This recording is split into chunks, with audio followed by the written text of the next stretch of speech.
everyone, welcome to Immigration Diaries, My American Dream. I am your host, Sujata Ramteke.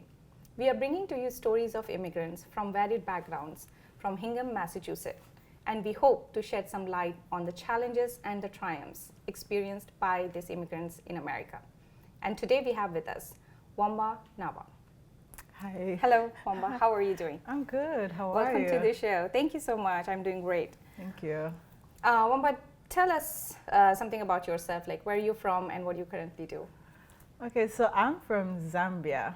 So Zambia is Africa, of course, landlocked country, right in the mid-center of Africa, surrounded by Zimbabwe, Angola, Namibia, Namibia, and Botswana. So we're just right at the sweet spot. So I came from Zambia to America in 2021, and I'm currently working for the Goodale company, it's an insurance company. So yeah, that's what I'm doing. Yeah. Oh, good to know. What is your connection with Hingham, Massachusetts here? Well, Hingham, my husband actually works here in Hingham. He runs a trash company. So I get the chance to help him run these routines. And also the other connection is my mother-in-law lives here in Hingham. So we spend most of our times here in Hingham. So what are some of the activities you do in Hingham? Like for example, I work with my husband sometimes, at least in a month, I get to work with him twice. So we get to run the whole routine. We get to meet people, which is fun. People here in Hingham are very friendly, very welcoming. And yeah, what are some other things we do is we like to go to the harbor. There's also a place called World's End. I don't know if you've been there. It's very beautiful there. We like to spend our time there. It's like a greenery? Yeah, it's like a greenery where you just take walks, and it's beautiful. It's very beautiful. Yeah. Great. When you said you work with your husband here and you have your mother-in-law as well, so I'm assuming that you are very frequent here, like more practically like living here in Hingham. Yes. Would you tell us, like, food is one of my favorite. Oh my goodness. What kind of food and what kind of restaurants are here? If someone wants to come to Hingham, what they should look for? Our favorite restaurant, first we are foodies. My husband and I are foodies. And if you want to find the good quality food, Hingham is the place. Hingham is the place, I say. So the Square Cafe is one of our favorite restaurants we like to go to. They have amazing meals there. And then also Stars. Stars has got really nice food. And just other restaurants too. Yeah, the food is really good here, and the people are very welcoming. What you can say more about people in Hingham? What are your experiences with people here? I've had good experiences with them. Each time you find I get to wear my African outfits, everyone would compliment me, and everyone wants to stop and say, "Hi, where are you from?" And all those things, just trying to find out where I'm from. And they're just warm. They're usually smiling at me. When I first came here, people would say, no, people are like so serious, like they don't like to smile. But it's different. When I was in Hingham, it's just like people are just lovable. They just like they smile, always interactive. Yeah. You would say very friendly and very warm and very welcoming. Yes. That's the Hingham people. Yeah. Yeah, good to know. Yeah, and the food too. I say the food is really good here in Hingham. I need to try out. You should. You should also try out Euromat. It's also another place that we like to get our food. If we just have a lazy day back home, we're like, where are we going to get food? We're like, oh yeah, Hingham. Hingham is the place. So. Have you been lived or had often experienced the other parts of Massachusetts other than Hingham, and what do you think are the similarities or the differences? I have. We've been to Quincy. Which other place? No, Quincy. We've been to Boston, but How is it different from a Boston city and being in like in this warm, cozy place? I feel like for Hingham, it's the South Shore. You have that, um, like it feels like home. It's like just a nice small town that's just with friendly people. Everyone is just welcoming. People have time to greet each other. And like when you're in Boston, it's just like go, go, go. It's just like, oh, we're in this restaurant. It's more business. I don't know. But for Hingham, it's a family-oriented place. People are friendly. It's just comfortable. Same with Quincy, but the difference is that the food here is nice. The food? It's nice. The food is nice. The people are nice. The community-wise too. The people are very, very, very good. I can see you're a big fan of food in Hingham. Yes. I have to try those restaurants. You should. Womba, tell us about your visa. You came from Zambia, right? So tell us about your visa and your journey from Zambia to US. So I came here in 2021, like I said earlier, through the K1 visa. So a K1 visa is basically a visa that allows you to come into the United States through a spouse, American citizen, then you get married within 90 days. So upon arrival, you only have like 90 days. You have to plan for your wedding. It's hectic, but amazing. So that's the K1, that's all about the K1 visa. That's how I came in. And it's been nothing but a good time. It's got its own challenges, but do you want to shed more light on those challenges? Because we want to know, because, you know, very few people have heard about this K1 visa. K1 visa, yeah. Mostly people come here as a student with F1 visa, and then, you know, people who come as academics or exchange program with J visa, and then there is, you know, H1B visa. So there are different kinds that people have heard of. But K visa is, I think, not many people, you know, have experienced or heard of that. So, and what are the challenges? It would be really great to know what kind of challenges the K visa has. So for me, when that was 2021, it was hectic. It was during the COVID pandemic. So just to get the actual visa from the embassy was a nightmare. It's like it was a nightmare, but we managed to get it. But the only challenges that you face with this is you have little time to get to prepare for, like, you know, your wedding. You have just a small amount of time, you know, 90 days, you have to cater for almost everything, venue bookings and all that stuff. And then also the restrictions from the government office. If you can't get married within 90 days, you'll be deported. So you have to make sure you have to get married within that specific time you're given, because failure to which, then you'll be just deported.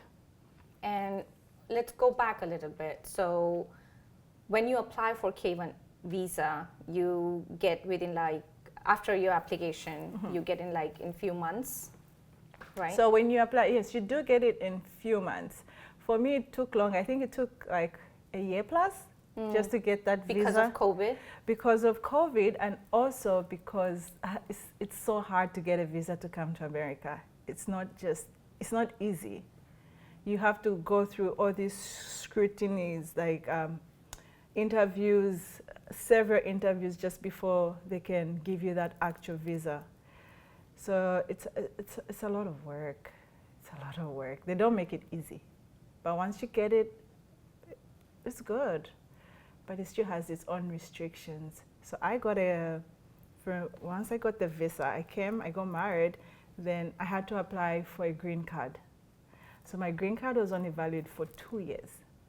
How do you navigate this? Like, you know, we got here a green card. You got married. You are husband and wife. But the green card is only for 2 years. Yes. And when does it start to get to a point where you can become a permanent resident here and you don't have to go through that every 2 years? So how long does it take? So they say it takes about 10 years. So for 10 years, every 2 years you renew your green card? My green card. I have to remove the conditions on it because there are certain conditions that I can't get paid. You cannot get paid? Yeah, you can't get paid. Like then there's not only can't you get paid, there are certain restrictions that the actual U.S. citizen can do that I cannot do because those restrictions are attached to the green card. So once you reapply, then they say they'll remove some of those conditions for you. So they say. So every time you apply for a green card for 2 years, yes, few of the conditions keep getting like yeah, out of that green card. Yes. Until you reach 10 years, then you can apply for citizenship. You can write, there's a test that you have to do to get your... And then it's immediate, it's not as much of a hassle. Yeah. But it's up to them again to either grant it to you or not grant it to you. So even after 10 years, you're not sure? Yes, you're not sure if you'll be a citizen or not. It's up to the government to let you. So you have to pass this interview. So it's either they give it to you or they don't. So after 10 years, still you're not sure, yes, despite the fact that you have a husband here, and by that time you might even have a family, you know, full-fledged family here, and then what happens if you cannot get it and have to go back? That's a serious. That's a serious and thing. I'm hoping that doesn't happen, because then how much proof do you need to show that you're married and you have kids within these 10 years and they deny you your citizenship? You know what I mean? So, yeah, it can be. It's tough. It's tough to be an immigrant. It is tough. It's not easy. It is, isn't it? Yeah, it's nice when you say, "Oh, I'm coming to America, yay!" But then there's so many restrictions. You're just not free. There's always something that they will always tie you to something. So. Not all rainbows and unicorns, is yes. it? Thank you for sharing that. I'm pretty sure like everyone kind of understood what the challenges are around that visa and how, you know, things get you know, difficult, even when you're in US and trying to, you know, make a life and just keep your head above the water. That's what it is. So tell me more about Zambia, where you were born and raised. You had most of your adult life there. So what do you think, like, you know, in terms of cultural aspects or like social taboos that you have experienced in Zambia? Share some of those with us. Oh my goodness, that was one of the hardest things. When I came, one was the culture shock. Because where I come from, we're very, what's the right word? Consecutive, like... Conservative. Yes.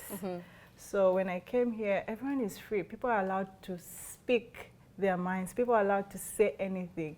So one of the interesting things that I found was my father-in-law. I couldn't, I would address him like dad or sir. Then he's like, no, just call me by my name. Just say my name. I'm like, where I come from, we are not allowed to say that. I can't call my dad by his name. I can't call my mom or my aunties by their name. So that was like, oh, are you sure? And then I remember I was on a phone call with my mom and sister. And then I was like, hey, I called my father-in-law's name. I was like, hey, Greg, come say hi to my mom. And my mom is like, hey, you're not supposed to say that. I thought I taught you better. Like, why are you calling your father-in-law by his first name? I was like, Mom, it's fine. Like, it's different. Like, everyone here is free. Like, there are no much restrictions. It's like, no, remember where you come from. Yeah, these are your elders, have manners. I'm just like, oh, yeah. So it's just a different cultural shock for me, how the kids here are lovely. But it's so crazy sometimes when you get to hear people talk to their parents in a certain way. Because where I come from, you're not allowed to talk back to your parents. your parents are always right. So you have to follow what they say. So if you go against like the cultural rules, it's like you get disowned. Like they say you're one person who doesn't listen to the elders. So the more they put you like in a, you're like segregated some sort because you can't speak your mind. So if you do, it's like a taboo. It's like, ooh, what? Like we raised you better than that. So it's a challenge. And then there's certain situations whereby, let's say for example, in families, we have people that abuse people, like rape cases, you know, close relatives that get to do some of these things. But instead of reporting this to the police and bringing them to book, you can't do that. You just have to like talk it out as a family, and then just like, it shouldn't be heard out there. Like you can't even tell your friends, you can't even go out there and just say, oh look, my uncle did this to me, or you just can't. It's very sad. It's very, very sad because you're robbing that person's happiness and you're trying to help, but you can't help. I don't know if that makes sense. Yeah, it does. So does this, like, this is a big issue, even back, you know, for me as well, back in India. Not necessarily in the same family, but like in a community, a particular community is targeted. So do you see that same thing in Zambia, or it's like all over? Like Zambia, everywhere you see the same, or is it like a particular community or particular sector of the society I feel like it's everywhere. It's everywhere in Zambia. There are people that feel like, so where I come from, we have 72 different languages. So each has got its own cultural style of doing stuff. So others feel they're better than others. So you have to be careful how you trade, even in terms of finding a job. If they know you're like from this tribe, they'll treat you a certain way. If they know you're from this tribe, they'll treat you in a not nice way. So you would say that there is a tribe discrimination. Yes. Is there, like it is still prevalent? Yes, it is till today. It is very much so. We have the same thing back in India. You know, caste discrimination is a big issue. Legally, it is abolished 75 years back, but we still face it, not in a very evident way, but like subtly, it kind of slips into every aspect of life. Maybe it's job, personal life, relationships, everywhere. It kind of makes its way, sneakily everywhere, and it's not very evident. And people don't want to make it evident because it's not legal. So, but, things find its way to get into mainstream. So that's what it is. What are some of, like, you have been in US for like 2-3 years now? Yes. What are some of the other things other than Hingham? Like, where did you go, and what things that you say? You did mention about cultural shocks, but what other like good things that you see that you feel that, oh, I'm really enjoying this. This is really nice here. Like one thing you already mentioned about the freedom of speech, like you can speak and nobody's gonna corner you. Yeah. What are some of the other things that you feel that are great here? Some of the stuff I've done with families we've traveled a lot. That has been a very fun experience for me. And then also the other, I forgot to mention, the food. We're coming back to food. The food.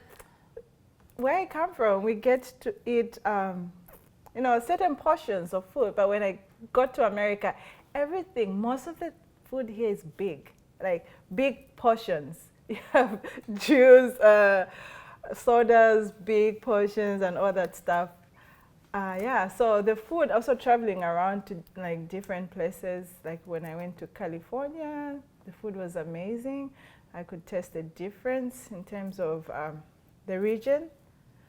So the food has got its different, they all have different styles to it. Yeah, they have more like a California is like very multicultural. Yeah. And then when you go, so I have been in Texas for 3 years, and I have seen like quite a influence of Mexican flavors in the Texas food. Like even they have like a Tex-Mex something, like the Mexican food, but it's mixed with the Texas food. And yeah, like Mexican food is the best. It's closer to what we eat back home. So I always, if I want a good meal and I just want to feel like I miss home, I go to a Mexican restaurant. And that's where I have, because everything, most of the way they cook the food, the style is just like back home in Africa. So that's the closest, and I like that. And the other experience was going to Six Flags. Six Flags for the first time. I'm coming from a country where we don't have these big, what do you call them? Like the roller coasters? Yeah, the roller coasters. For me, I was just like, oh, wow, yeah, this is fun. But I'm scared of heights, so that didn't go so well. But things like that was so fun for me. It's just different experience. It's beautiful. Yeah, Six Flags, like when I went there, I love rides. You do? Yeah, back in India we didn't have, because I'm from a very small town, so we didn't have like this kind of rides and everything. And first time when I came to US, and I was like, oh wow, this is fun. And my friend was there, and she was like, yeah, you country bumpkin. So it was quite, I still remember it, but she didn't say it in a bad way, but it was like, when you see this giant things, and then it's big. Yeah, my experience with Six Flags was amazing too. Yeah. Thank you for sharing. Yeah. So yeah, I've just been having fun, but then there are a few challenges that I've also faced along the way, in terms of like a person not being kind towards you. So where I come from, we're so lovable. We like to welcome people. We like to say hi. We like to greet. So I went to this gym, I won't say the name, but there's a gym that I go to that gave me a hard time. At first I thought I was the problem, like, oh, maybe there's something I'm not doing right, maybe I have a problem, I'm blaming myself. Then I was like, this kept going, like, concurrently, and I'm like, I don't think it's me. It should be the people that are doing this to me should have a problem with me. It's not me. So when I realized that, so one of them came up to me and just told me, yeah, you know what, you're not supposed to be in this group because the people here don't like you. I was like, oh, what have I done? Why don't you like me? So that hurt me so bad. Yeah, and there are sometimes in restaurants, like when you're trying to make an order, because of my accent, so it's hard to make orders. So I try to, as much as to express myself, then they don't get me, and then they come out in a mean way, I can say, and that hurts my feelings. So I thought it was me, like it's a me thing, but then I saw how they're treating my husband in a same situation, but different. I was like, oh, okay, I see this. But the way I come around with such people, I just show love. Oh, that's really sweet. I just show them love. That's the way to go. That's the only way, because I don't blame them. I don't blame them. So you have to get to know me to like me. I need to get to know you in order to like you. So it's easy for people to just judge you from afar. And once they get to know you, they'll be like, oh, actually, you're such a nice person. I'm like, yeah, It's just about getting to know each other and just spreading their love. Yeah, that's so inspirational, so motivational for so many people right now hearing that. It's all about love. Yeah, it's just love. It's all about love. They give you back bad lemons, turn them to lemonade. Just show them love. That's all I do. I just show love. Womba, when you planned to come from Zambia to here, did you have an American dream? I'm going to America now. I have an American dream. And do you think you have, I know it's a short span of time for you, but do you think you have achieved it, or even gotten started with it, or close with your dream? So to be honest, when I came, I didn't have I was nervous because I didn't know what to expect. because I left everything and just starting a new life with my husband. So I didn't expect much. I've seen on TV, I've watched on movies, seeing these things, but then seeing them in reality, wow. I remember when I went to California, I saw the Golden Bridge. I cried. I cried because I've been seeing that in movies and all that stuff. Then being there, actual, like physical there, I was just like, wow, wow. It meant a lot. It did mean a lot to me. But am I living my American dream life? I think so. People have been nothing but good. And like I said, I just try to be positive, even in the bad. So I think so, yeah. Thank you. Thank you so much. That was so motivating. You know, some of the conversations that we had, like, you know, you were so full of joy and love. Thank you. And you want to give, even if things are not great, you want to give back love. I think that's the idea that everyone wants to, you know, should work on. Yes. But any last thoughts you have for our audience? And I would really appreciate it if you can speak it in your native language. And you can please state what your native language is. So I will speak Nyanja. Nyanja? Yeah, can you please say something to our viewers in your Nyanja language? Muli bwanji, nimi posha ni monse baku Zambia, nimi shitani encourage kuti mubwele kuno ku USA, bantu kuno, bana mitima za bwino, ni kwa bwino, but mufunika naimwe mukose. So, tieni mubwele, esani kubwela kona ma families. So, tizamvela bwino kumuona ni monse, zikom kwa mbili. That sounded really great. Can you just briefly tell us what it means? No, just encouraging them to come, visit America if you can, and this is a place where you can find opportunities. That not only that, but also just to travel and interact with different people. It's just not about yourselves, just spread, and also to spread love. Everywhere you go, just learn to spread love, because love conquers all. Thank you. Thank you so much. Yeah. That was very great. Love conquers all. Yeah. Thank you for coming to our show, and thank you for sharing your story, the insights, and you are very inspirational. You have motivated me. Maybe I will remember to incorporate more love when, you know, I come across the same situations, because I do. But yeah, I'll remember your words. Thank you so much for joining today. You're welcome. Thank you. Thank you everyone for watching Immigration Diaries, My American Dream.